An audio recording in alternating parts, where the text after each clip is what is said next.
اس کے بعد محمود کے ماہر تیر اندازوں نے اتنے تیر برسائے کہ فصلوں کے محافظ بھاگ کھڑے ہوئے اور سومنات کے قدموں پر سر رکھ کر رگڑنے لگے۔ غزنی کے سپاہیوں نے قلعے کی فصلیں خالی دیکھی تو کمندے لگا کر اوپر چڑھ گئے۔ قلعے کے راجپوت محافظوں کے وہم و گمان میں بھی نہ تھا کہ مجاہدین اسلام اس قدر جرات کا مظاہرہ کریں گے۔ نتیجتاً راجپوتوں نے ایسا زبردست جوابی حملہ کیا کہ اکثر مسلمان سپاہی مارے گئے۔ دوسرا دن صبح سے شام تک لشکر غزنی نے پے در پے حملے کیے اور بار بار کمندے لگا کر فصل پر چڑھنے کی کوشش کی مگر ناکام رہے۔ سلطان محمود نے اپنے اس جنگی منصوبے کو بے نتیجہ پا کر نئی چال چلی کہ کسی طرح دشمن کو قلعے سے باہر نکالا جائے اور جلد از جلد جنگ کا خاتمہ کر دیا جائے، کیونکہ مسلمانوں کو کسی طرف سے تازہ فوجی کمک پہنچنے کی کوئی امید نہیں تھی۔ اس کے برخلاف قلعے کا حاکم گورپال جنگ کو طول دینا چاہتا تھا۔ اسے امید تھی کہ موقع ملتے ہی اس کا بہنوئی حاکم منگروال مدد کو پہنچ جائے گا اور اس طرح روز بروز سومنات کے محافظوں کی تعداد بڑھتی چلی جائے گی۔ پھر بھی سلطان محمود کے جوش دلانے سے ہندوؤں کے کچھ فوجی دستے باہر نکل آئے مگر جلد ہی مجاہدین کی بھوکی شمشیروں کی غذا بن گئے۔ مجبوراً راجپوتوں کو دوبارہ قلعہ بند ہونا پڑا۔ اس دوران راجہ بھیم دیو کو موقع مل گیا کہ وہ کاٹھیا واڑ کے تمام راجاؤں کو سومنات کی حفاظت کے لیے آمادہ کر سکے۔ نتیجتاً تیسرے دن کاٹھیا واڑ کے چھوٹے چھوٹے راجہ اپنی فوج لے کر میدان جنگ کی طرف بڑھے۔ گورپال اپنی حکمت عملی میں کامیاب ہو چکا تھا اور اس وقت بت پرستوں کے چہروں پر بے پناہ مسرت رقص کر رہی تھی۔ راجہ بھیم دیو بھی ایک لشکر کثیر کے ساتھ شامل جنگ ہو گیا۔ بڑی فکر انگیز اور پریشان کن صورتحال تھی۔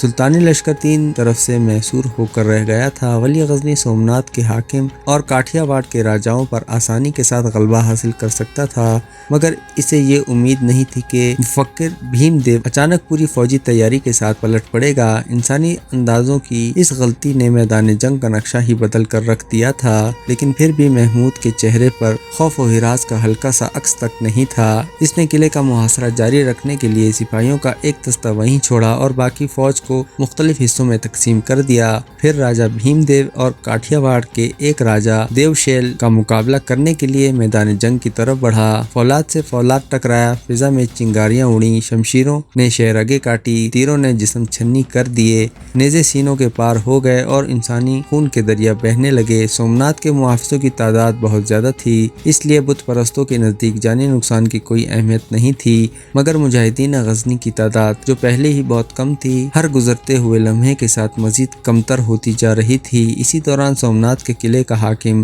گورپال بھی اپنی فوج لے کر باہر نکل آیا۔ سلطان نے محاصرہ کرنے والے دستے کو حکم دیا تھا کہ موج خون بھی سر سے گزر جائے تو کسی سپاہی کے قدم پیچھے نہیں ہٹنے چاہیے۔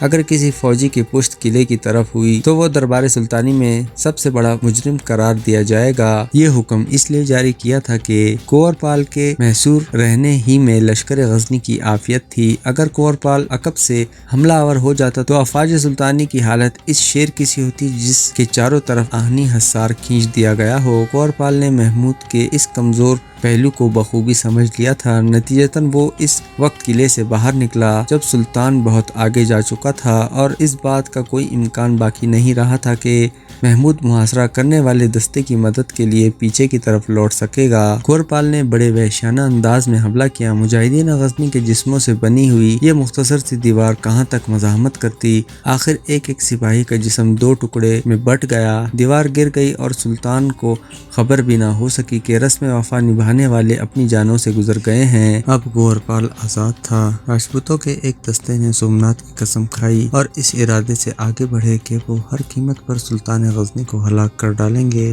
گورپال کی یہی منصوبہ بندی تھی کہ اگر 2-3 ہزار راجپوت سپاہی جانیں دے کر بھی محمود کو قتل کرنے میں کامیاب ہو گئے تو پھر بت پرستوں کی فتح کے راستے میں کوئی رکاوٹ باقی نہیں رہے گی۔ گورپال کے سپاہیوں کا یہ حملہ غیر متوقع بھی تھا اور شدید ہی۔ محمود کے جانثاروں نے ہندوؤں کی اس یلغار کو اس طرح روک تو لیا مگر اس کوشش میں ہزاروں مجاہدین غزنی شہید ہو گئے۔ سومنات کا ایک مجنون پجاری سلطان کی پشت پر